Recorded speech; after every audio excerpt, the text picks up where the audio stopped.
Hi there, I'm Ailey Finley, and I'm going to tell you a few hints and tips for using our sensory resource that accompanies the audiobook Father Christmas Needs a Wee.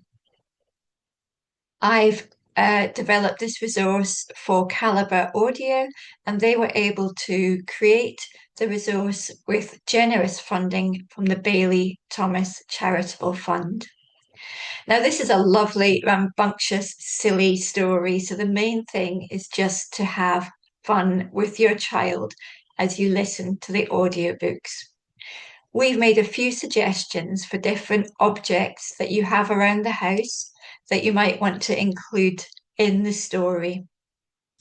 The first section of the story is the part where Father Christmas goes to all the different houses, and each different house, there are different things to drink.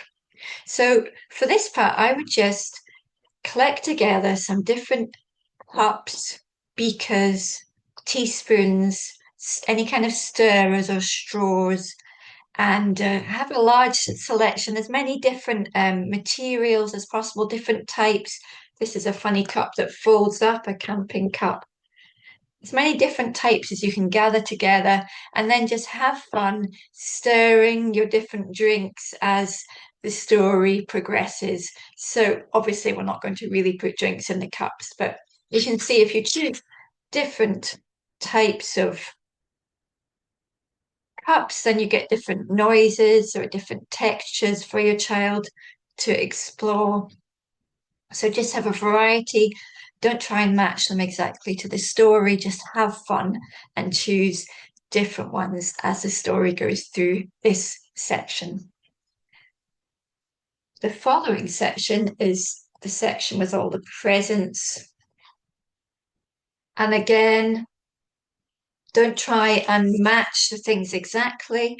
Just gather together a few different objects. You don't want to try and have all the different presents that are mentioned in the book. Just gather a few objects and add these in as the audiobook is being read.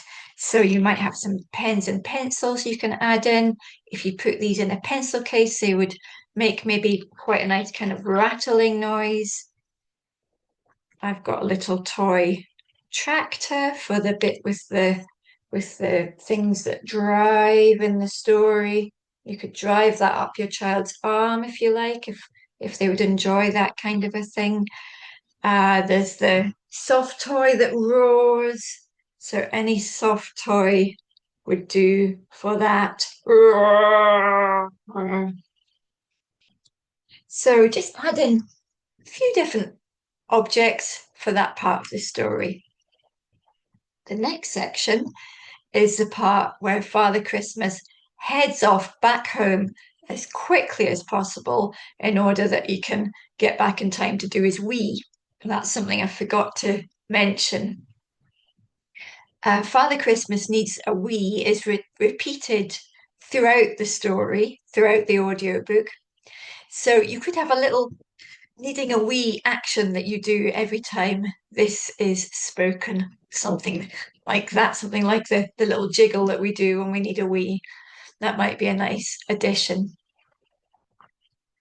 For the reindeer, you could use the tops of something like laundry detergent. And if you've got two of these and you bang them together, then you'll get quite a good clippy cloppy noise, which could get faster and faster as the reindeer head off back home. And then Santa stomps up the stairs very quickly to get to his loo, and then he could slam the door with a great big clap. And if you like, you could finish off by unraveling lots of toilet paper at the very end. Some of you might want to avoid that if you think that your child might be too enthusiastic about it and want to copy at other times. But if not, then give it a go, get a roll of toilet paper and have a nice chaotic, fun ending by unraveling that at the end. Have fun, happy listening. Goodbye.